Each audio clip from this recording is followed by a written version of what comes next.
앞서 화면에서 보셨겠지만 이번 주 추위가 예사롭지가 않습니다. 매서운 한파가 계속되고 있는데요. 이렇게 맹추위가 계속되면 근육도 잔뜩 긴장하게 되면서 허리 통증 호소하는 분들 많아집니다. 네, 그렇습니다. 특히나 평소에 허리 디스크로 고생하시는 분들이라면 더 조심하셔야 되는데요. 네. 그래서 오늘은 겨울철에 허리 디스크 제대로 관리하는 방법에 대해서 자세히 알아보겠습니다. 네, 한의사 이희범 원장과 얘기 나눠보겠습니다. 어서 오십시오. 안녕하세요. 안녕하십니까. 네, 저도 과거에 허리 아파본 경험이 있었는데 일상생활이 너무나 불편하고 힘들었습니다. 네. 그때 들었던 생각이 허리가 우리 몸의 중심이구나 이거였거든요. 맞습니다. 네. 허리는 누구나 한 번씩 아파볼 만한 부위이긴 한데요. 허리가 우리 몸의 중심이라고 하는 것은 당연히 우리 몸의 가운데 있으니까 그렇게 생각할 수도 있겠지만 척추에서 놓고 봤을 때는 허리뼈 위에 등이 있고 등뼈 위에 목이 있죠. 그래서 이 허리부터 먼저 바로 서야 등과 목이 바로 서게 되는 역할을 하기 때문에 허리가 우리 몸의 중심이라고 볼 수도 있겠고요. 척추를 중심으로 봤을 때는 척추 밑에는 골반뼈가 있고 이제 다리로 이어지게 되고 척추 위에는 날개뼈가 있고 팔뼈로 이어지게 되는데 척추가 가운데서 딱 중심을 잡아줘야 팔과 다리가 제대로 운동을 할 수 있고 움직일 수 있게 되겠습니다. 그래서 척추라는 것은 허리라는 것은 우리 몸의 모든 부위와 연관짓고 있기 때문에 그만큼 또 자주 아플 수 있는 부위라고도 볼 수 있겠습니다. 네, 그런데 일단 누워서 쉬다 보면 좀 괜찮아지기도 하는데요. 그래도 일단 통증이 발생을 했으면 병원에 가야 된다는 거죠? 예, 맞습니다. 보통 허리가 아프다고 해서 바로 병원에 가시는 분들은 없을 것 같습니다. 보통은 하루 이틀 정도는 기다려봤다가 이게 안 아파지면은 이제 병원에 안 가시고 조금 더 아프다 싶으면 병원에 가시는 분들이 대부분인데요. 보통은 이제 72시간 정도, 한 3일 정도 지났는데도 불구하고 통증이 지속이 된다든지 더 심해진다든지 했을 때는 병원에 꼭 가보시기를 추천을 드리고요. 이게 통증을 참는 분들이 많이 계시는데 오랫동안 통증을 참게 되면은 안에서는 이제 어떤 나쁜 퇴행성 변화들이 진행되고 있는 것을 눈치채지 못하기 때문에 나중에 큰 병으로 찾아오고 큰 통증으로 찾아올 수 있기 때문에 한 3일 정도 기다려봤을 때 통증이 심해지거나 지속된다고 하면은 꼭 병원에 방문해 보시길 바랍니다. 네. 이 허리 통증이라는 게 이 자세나 그 습관이 굉장히 큰 영향을 끼친다고 들었습니다. 네, 맞습니다. 저도 근데 평소에 자세를 교정하기가 쉽지가 않거든요. 맞아요. 지금 방송 시작한 지 얼마 되지 않았는데 우리가 벌써 네. 자세가 꾸부정해져 있죠. 그래서 이제 이 TV를 보는 시청자분들도 제가 이제 요거 설명드리면서 허리를 한번 바로 펴보시고 제 설명을 들어보시면 좋겠습니다. 제가 허리 이 화면을 준비한 게 있는데요. 네. 그림 보면서 말씀드리겠습니다. 허리뼈는 이렇게 활처럼 휘어있는 구조로 되어 있는데요. 이 부분이 지금 앞부분이고 이 부분이 뒷부분입니다. 네네. 그래서 이것을 이렇게 여기가 이 부분이 허리가 되겠죠. 이렇게 휘어 있다 그래서 요추의 전만이라고 하는데요. 전만 상태에는 체중을 분배하는 역할을 가장 잘 수행하도록 최적화되어 있는 구조입니다. 그런데 평소 일할 때 자세가 좋지 않거나 생활 습관이 좋지 않아서 구부정하게 허리를 구부리고 있으면 체중이 골고루 분산되지 않고 특정 부분에 많은 힘이 가해집니다. 그 부분에 있는 디스크와 뼈, 관절들이 버틸 수 있는 한계를 넘어서면 차츰 퇴행성 변화가 진행이 되고 시간이 지나면 탈이 나게 되죠.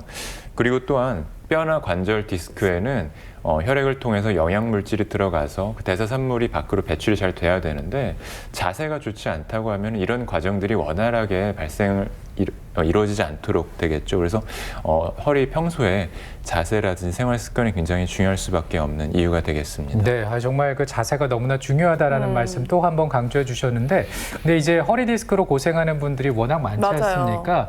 그래서 환자들에 대한 어떤 궁금증 저희가 정리를 해봤거든요. 그 궁금증을 화면으로 확인해 보시죠.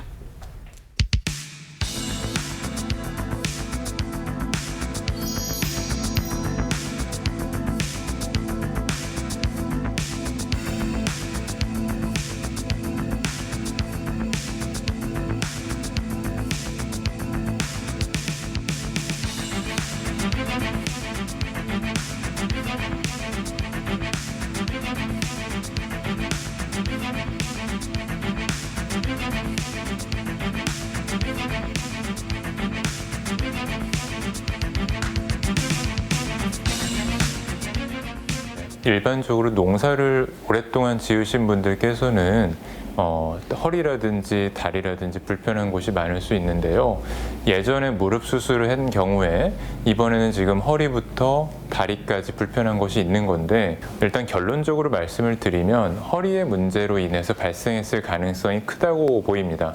예전에 무릎 수술을 한 분들은 다리에 뭔가 이상이 있을 때 무릎 수술에 관련돼서 떠올리게 될 수밖에 없는데요. 그런데 이 허리 디스크의 증상을 살펴보면 허리 디스크라는 것이 뼈 사이에서 외부 충격이라든지 체중을 받쳐주는 역할을 하게 되는데 어떠한 이유에서 이게 튀어나오게 되면 주변에 있는 신경에 자극이 되고 근데 이 신경은 허리에서부터 다리 쪽으로 내려가게 되거든요.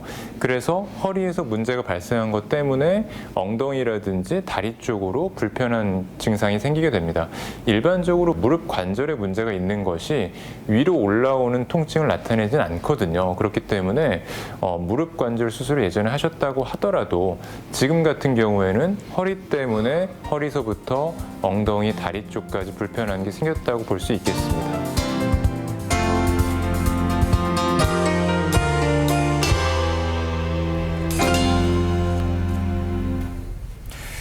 네, 화면을 통해서 궁금증을 풀어봤습니다. 아무래도 중년 이후에는 허리 통증뿐 아니라 엉덩이 그리고 무릎까지 네. 통증이 이어질 수 있기 때문에 감별해서 진단을 하는 게 필요하다라는 생각이 드는데요. 특히나 그 허리 통증은 오래가기도 하고 또 눈앞이 하얘질 정도의 고통을 느낄 수도 있기 때문에 이런 부분들이 있다면 빠르게 좀 제때 잘 치료하는 게 중요하겠네요. 네, 맞습니다. 네. 통증이라는 것은 이제 몸에서 어디가 문제가 있다고 이제 경고 신호를 보내는 것인데 경고 신호를 무시하게 되면 나중에 큰 일이 발생하듯이 허리 통증이 있을 때 제때 치료하지 않으면은 나중에 문제가 발생하게 되는데요. 보통 이제 허리 통증, 허리에 문제가 있을 때 발생할 수 있는 두 가지 문제가 허리 디스크와 척추관 협착증입니다. 네. 허리 디스크라고 하면은 이제 이 뼈 사이에서 우리 몸에 체중을 받쳐주고 외부의 충격으로부터 보호해주는 역할을 하는데요. 이 디스크가 이제 튀어나오면서 생기는 문제들에 대해서는 잠시 후에 제가 따로 또 말씀을 드리겠고요. 척추관 협착증이라고 하는 것은 아까 이제 화면에 사례자분께서 말씀하신 것처럼 농사를 오랫동안 짓는다든지 허리를 오랫동안 구부리고 많이 쓰고 하시는 분들에서 발생하는 질환인데 이게 이제 척추관이라는 게 안쪽에 척추뼈 사이에 신경이 지나가는 구멍이에요. 그런데 이게 이제 주변에 있는 관절이라든지 인대들이 퇴행성 변화로 인해서 두꺼워지고 단단해지게 되면 이 척추관이 점점 좁아지게 되는데 신경이 지나가는 것을 방해받게 되겠죠. 그렇게 되면서 허리 통증뿐만이 아니고 보행에도 문제가 생기고 다리 통증도 굉장히 심하게 발생할 수 있는 질환 중에 하나입니다. 네, 어떤 증상들을 호소하시는지도 궁금해지는데 꼭 허리만 아픈 건 아니다라고 하더라고요. 맞습니다. 허리 디스크를 놓고 봤을 때는 허리뿐만 아니고 다리 쪽으로도 불편한 게 생길 수가 있는데요. 일단은 허리 구조를 보면서 다시 한번 설명을 드리겠습니다. 네. 이 허리 구조를 아는 것이 이제 디스크로 인해 발생할 수 있는 증상을 설명하기 상당히 용이합니다. 아까 말씀드렸듯이 디스크라는 것은 뼈 사이에서 우리 몸에 체중을 받쳐주면서 외부의 충격으로부터 보호를 한다고 했는데요. 보통 이제 디스크를 목 디스크, 허리 디스크처럼 질환명으로 하게 되는데 이제 디스크라는 건 원래 정상적으로 있는 구조물이고요. 이게 이제 튀어나왔을 때 문제가 되는 것이죠. 어떠한 이유에서인지 디스크가 튀어나오게 되면 주변에 있는 신경을 자극하게 되는데 신경 입장에서는 이것을 이물질로 인식을 하고 원래 신경 입장에서는 이런 것들이 없어야 되는데 이물질로 인식을 하고 염증 반응이 발생을 하게 되고 신경이 손상이 됩니다. 근데 이제 이 신경이 허리에서 출발을 해서 엉덩이로 가서 다리까지 내려가는 신경이기 때문에 허리 통증뿐만이 아니고 엉덩이라든지 허벅지, 종아리까지 아플 수가 있는 것이죠. 그런데 이제 손상되는 감각신경에 따라서 통증 양상이 다르기 때문에 어떤 환자분들은 저리다고 하거나 뜨겁다, 차갑다, 아프다고 하는 분도 있고 찌르는 것 같다고 하시는 분들도 있고 다양하게 증상을 호소하게 됩니다. 그런데 이 디스크로 인한 통증이 지금 이제 제가 설명드린 것처럼 꼭 다리 쪽으로 다 통증이 있는 것은 아니고요.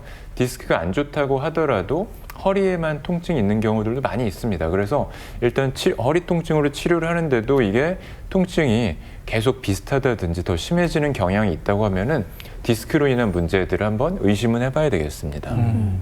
이 치료 방법도 좀 궁금한데요. 특히나 요즘에는 그 추나요법을 많이 하시는 분들이 많다고 하시는데 어떤 그 도움이 좀 될까요? 예, 추나요법이라고 하면 이제 척추에 가해지는 부담을 줄여주는 방법인데요.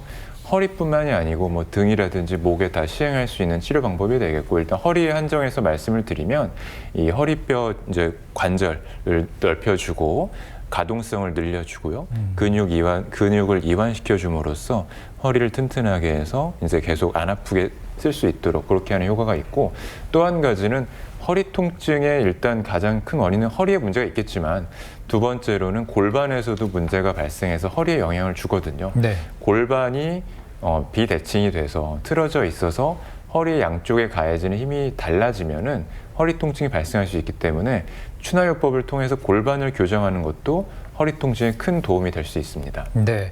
그렇다면 이제 그 허리 디스크로 진행이 됐을 네. 경우에도 궁금합니다. 어떤 치료가 한방에서는 적용이 될까요? 네, 지금 말씀드린 추나요법 외에도 대표적으로 이제 한약 치료가 있겠고요. 그다음에 이제 침 치료, 약침 치료 등을 이용을 하는데요.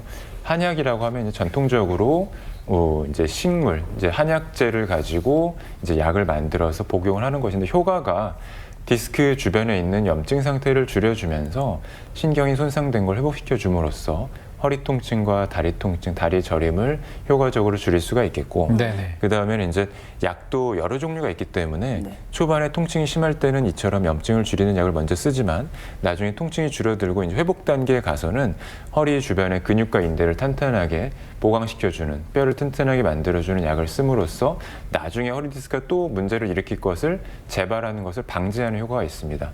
그리고 또 한 가지 이제 침 치료가 되겠고요. 침 치료는 허리 주변에 있는 근육들, 디스크 주변에 있는 근육들의 긴장을 풀어주는 역할을 함으로써 통증을 줄여주고, 한약과 이 침의 효과를 동시에 볼 수 있는 것이 약침 치료인데요.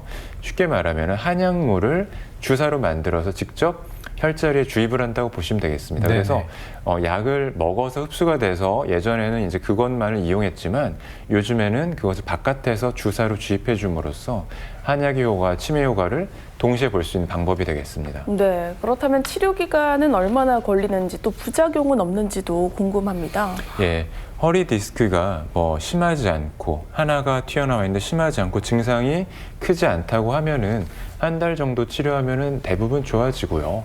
근데 이제 환자분들 중에서는 이 허리를 오랫동안 씀으로써 디스크가 여러 군데가 튀어나와 있고, 또 그다음에 이제 통증의 정도가 심한 경우에는 한 2, 3개월 정도는 치료해야 이제 회복하는 경우들이 많이 있습니다. 네. 그리고 부작용에 대해서 말씀드리자면, 결론적으로는 크게 걱정은 안 하셔도 되겠는데요. 아까 말씀드린 여러 가지 시술 방법들이 있었잖아요. 추나 치료 같은 경우에는 이제 한의사들이 이 허리라든지, 허리뿐만 아니고 목이라든지 등의 이제 구조를 잘 파악한 다음에 시술하기 때문에 크게 걱정하지 않으셔도 되겠고, 그다음에 이제 한약물 같은 경우에는 한의원이나 한방병원에서 취급하는 한약들은 나라에서 인증한 한약재만을 쓰기 때문에 뭐 안전성 면이라든지 뭐 이제 어떤 청결성 면에서 봤을 때 크게 걱정하지 않으셔도 되겠습니다. 약침이나 침치료 같은 경우에도 당연히 한의사가 허리 구조를 정확히 파악한 다음에 주사를 놓고 침을 놓기 때문에 당연히 걱정하지 않으셔도 되겠습니다. 네. 네.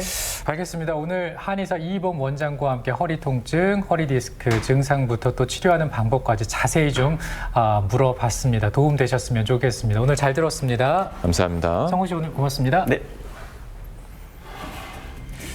추운 겨울에 밖에서 초록빛을 보기가 쉽지 네. 않잖아요. 그래서 얼른 좀 봄이 왔으면 좋겠다 이런 생각을 하게 되는데, 이럴 때 그 실내에 관엽식물을 반려식물로 한번 들여놓아 보시면 어떨까 싶습니다. 일단 그 키우기가 쉽고요. 또 공기 정화 기능이 있다고 하더라고요. 네, 네, 그렇습니다. 아이비나 몬스테라, 커피나무 등이 대표적인데요. 네. 공기 정화, 이산화질소나 미세먼지를 깨끗하게 해준다고 합니다. 잎을 닦아주거나 또 물을 뿌려주면 더 효과적이라고 하니까 네. 한번 실내에 들여보시면 좋겠습니다. 네, 그리고 오늘 한파가 아주 매섭습니다. 또 늦은 오후에 눈 소식도 있다고 하니까요. 신경 써주시기 바랍니다. 저희는 내일 또 생방송으로 인사드리겠습니다. 고맙습니다.